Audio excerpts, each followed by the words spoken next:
Welcome to a Foxy Tech Tips tutorial on deleting files on a Samsung Galaxy. If you find this tutorial helpful, please consider subscribing to my channel and liking the video. Open up the Files app on your phone.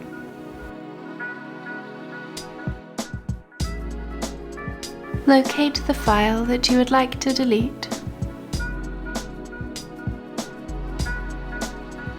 Hold down on the file to select it, then tap on the trash icon at the bottom of the screen. Tap on Move to Recycle Bin on the pop-up that appears.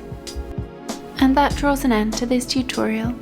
Please like the video if you found it helpful, and subscribe to Foxy Tech Tips for more Samsung Galaxy tips and tricks.